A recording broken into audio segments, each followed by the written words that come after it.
जय हिंद जय भारत। आप देख रहे हैं अजय भारत टीवी, जहां हम बनते जनता की आवाज़। तस्वीरों के माध्यम से हम आपको दिखा रहे हैं तस्वीर।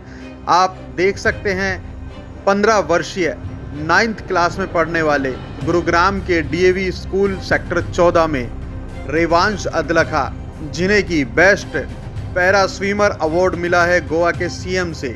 साथ ही आपको बताना चाहेंगे कि काफ़ी समय से साइबर सिक्योरिटी पर काम करने के कारण से इन्हें youngest ethical hacker of India का अवार्ड भी दिया जा चुका है। गुरुग्राम के पुलिस कमिश्नर विकास अरोड़ा और डीसीपी साइबर क्राइम गौरव राज पुरोहित, एसीपी साइबर क्राइम प्रियांशु दीवान ने इनको टास्क दिया है कि यह लोगों को साइबर अवेयरनेस, साइबर फ्रॉड के बारे में बताएं और लोगों को जागरूक करें। इस टास्क को पूरा करने के लिए वह दिन रात मेहनत करते हैं, जगह जगह पर जाते हैं और जहां भी जाते हैं वहीं साइबर फ्रॉड से बचाने के लिए लोगों को संदेश देते हुए नजर आते हैं। दरअसल रेवांश अदलखा गुरुग्राम की शान है और गुरुग्राम की शान जो कि आप जान सकते हैं, आगे हम खबर में दिखाएंगे किस तरह से गुरुग्राम से राष्ट्रपति भवन तक का सफ़र इन्होंने तय किया है इस नन्ही सी उम्र में, जहां बच्चे सिर्फ खेलने कूदने से और खाने पीने में ही लगे रहते हैं। वहीं बेस्ट पैरा स्विमर का अवार्ड लेकर के बैठा हुआ है रेवांश अदलखा। देखिए अजय भारत, जय हिंद जय भारत। मेरा नाम रेवांश अदलखा है। मैं 15 साल का क्लास 9th का स्टूडेंट हूँ एंड मैं इंडिया का बेस्ट स्विमर अवार्डेड हूँ by CM Goa and I am also in the field of cyber security. मैं साइबर सिक्योरिटी में भी लगातार काम कर रहा हूँ और I am the youngest ethical hacker of India and मैं साइबर अवेयरनेस पे भी इस वर्ल्ड को अवेयर करने के लिए, सोसाइटी को अवेयर करने के लिए अपने कदम बढ़ा रहा हूँ। साइबर के लिए आप लोगों को अवेयर कर रहे हैं, आखिर ये कैसे शुरुआत हुई, थोड़ा सा उसके बारे में बताइए। मैं साइबर सिक्योरिटी में अगर हम बात करें तो आज से 3 साल पहले क्लास 6th में आया था जब मैंने अपनी कोडिंग की जर्नी स्टार्ट करी थी। एंड अगर हम बात करें साइबर अवेयरनेस की, तो जब मुझे यंगेस्ट एथिकल हैकर के टाइटल मिला तब मैं सर विकास अरोड़ा, जो हमारे सीपी सर हैं, and DCP sir Gaurav Raj Purohit and Priyanshu Diwan sir ACP cyber crime से मिला। तो उन्होंने मुझे ये टास्क दिया कि रेवांश, आपको साइबर अवेयरनेस अपनी सोसाइटी में फैलानी है। तो अब मेरे एक टारगेट रहता है कि मैं जहाँ पर भी जाता हूँ और जिस भी इवेंट में मैं पहुँच पाता हूँ उस इवेंट में मैं साइबर अवेयरनेस फैलाता हूँ एंड लोगों को साइबर फ्रॉड्स होने, जो भी आजकल फ्रॉड्स चल रहे हैं उनके बारे में अवेयर करता हूँ। रेवांश, अभी कुछ समय पहले आप राष्ट्रपति भवन भी होकर के आए हैं, तो इस जर्नी के बारे में थोड़ा सा दर्शकों को बताएं। जी बिल्कुल। मैं अभी recently purple fest Rashtrapati Bhavan में जो आयोजित था उसमें गया था। वहाँ पर मुझे साइबर फ्रॉड्स पर एक छोटा सा अपने विचार प्रकट करने का मौका मिला, जहाँ पर मैंने 23,000 से ज़्यादा दिव्यांग जनों को साइबर फ्रॉड्स के बारे में बताया, क्योंकि इससे वो लोग सशक्त होते हैं एंड उन लोगों को एक मोटिवेशन मिलता है कि जैसे मैं कर रहा हूँ वैसे उन्हें भी अपनी सोसाइटी के लिए कुछ करना है। And I am very proud कि मुझे 23,000 लोगों ने and in fact president ma'am and और भी कई डिग्निटरीज ने सुना एंड मुझे अपने विचार प्रकट करने का मौका मिला। जी, आपने बताया अपनी जर्नी जो आपकी शुरू हुई है गुरुग्राम से और लेकर के राष्ट्रपति भवन तक आप पहुंच चुके हैं। आज तक अपने बारे में बताइए, कितने लोगों को लगभग आप यहाँ पर जागरूक कर चुके हैं पूरे भारत देश में और भारत से बाहर भी? मैंने IIT Bombay and IIT Jodhpur में 1500 से ज़्यादा स्टूडेंट्स को ethical hacking and cyber security के बारे में बताया है एंड हाल ही में राष्ट्रपति भवन में, जैसा मैंने कहा, मैंने 23,000 से ज़्यादा लोगों को साइबर फ्रॉड्स एंड उनसे काउंटर मेजर्स के बारे में जानकारी दी है। तो और इंटरनेशनल लेवल पर भी मैं अभी इटली जाकर आया हूँ, तो वहाँ पर मुझे एक छोटा सा चांस साइबर अवेयरनेस के बारे में मिला। इसके साथ साथ आपकी जो अपनी उपलब्धियां हैं, क्या वो भी लोगों को उस समय बताते हैं? जी, मैं उन्हें बताता हूँ कि मैं आज जो बोल पा रहा हूँ उसके पीछे का बैकग्राउंड क्या है एंड हु एम आई। तो मैं आप सबको भी बताना चाहूँगा कि I am Revansh Adlakha and I am into the cyber security and I hold many certifications such as certified ethical hacking, advanced penetration testing, web application penetration testing and mobile penetration testing. So this is a quite good background in cyber security.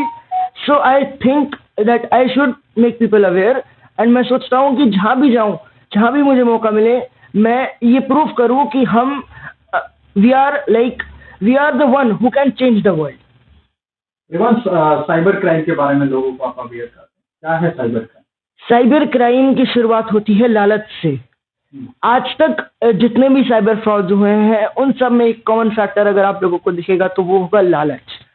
क्या होता है कि cyber fraudsters technically इतने अच्छे नहीं होते, पर वो इंसान के दिमाग के साथ और उसकी मेंटल स्टेट के साथ खेलते हैं कि कैसे उसको ट्रिक किया जाए, कैसे उसको ट्रिक किया जाए कि वो ऐसे एक्शंस परफॉर्म कर दे जिससे उसकी सिक्योरिटी ब्रीच हो जाए, या फिर वो ऐसी इंफॉर्मेशन दे दे जिससे बिना सिक्योरिटी ब्रीच करे वो हमारी अकाउंट को या हमारे किसी भी पर्सनल डेटा को ले सके।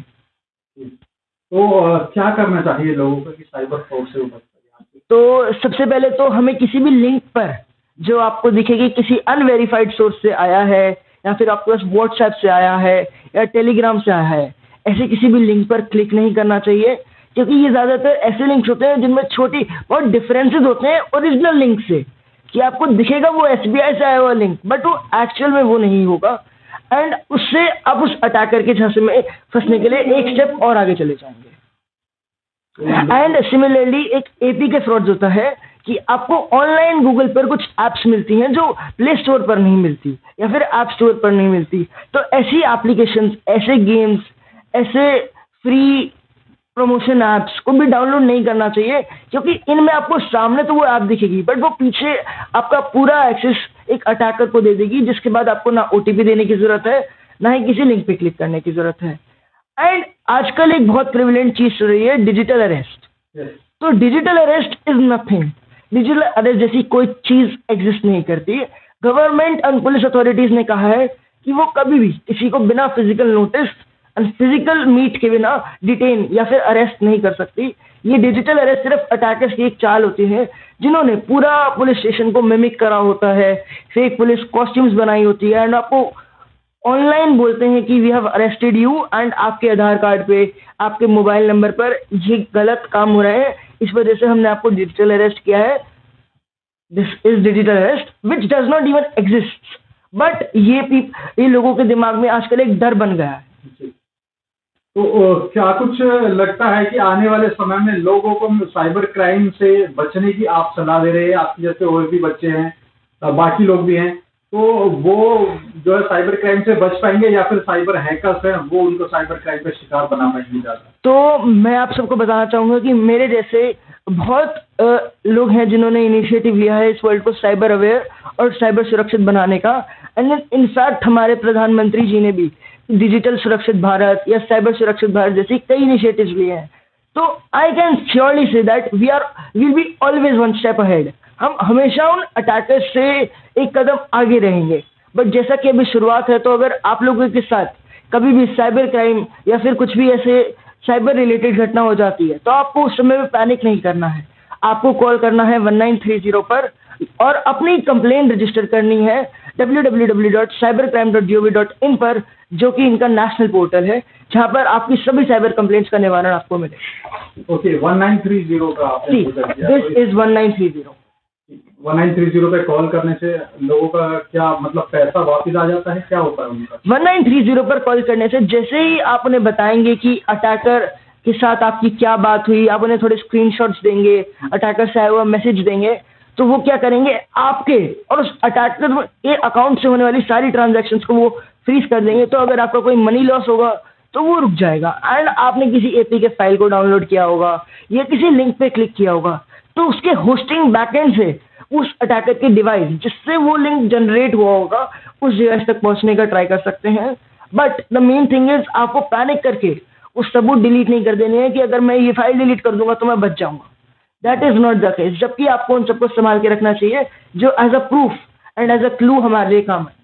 अगर कोई लिंक प्राप्त होता है तो कैसे पता लगाएंगे कि ओरिजिनल है या फेक है? सबसे पहले कई वेबसाइट्स होती हैं जैसे कि domaincheck.in या फिर domaincheck.com, ऐसी वेबसाइट्स होती हैं, तो आपको जाकर उस लिंक को पेस्ट करना चाहिए जिससे वो आपको बता देगा कि वो असलियत में इंग्लिश में लिखा है। एंड इंग्लिश में लिखा है से मेरा मतलब है कि जब हम कीबोर्ड पे लिखते हैं तो आपको वो आई दिख रहा है आंखों से, बट वो कंप्यूटर के लिए लैटिन लैंग्वेज का कोई वर्ड हो सकता है या ग्रीक लैंग्वेज का कोई वर्ड हो सकता है, जो उस यूआरएल को इंस्टाग्राम से डिफरेंट बना देता है या उसको एफ को फेसबुक के एफ से डिफरेंट बना देता है, तो वो नकली लिंक्स होते हैं। तो ऐसी वेबसाइट्स आपको उन लिंक के बारे में बताएगी।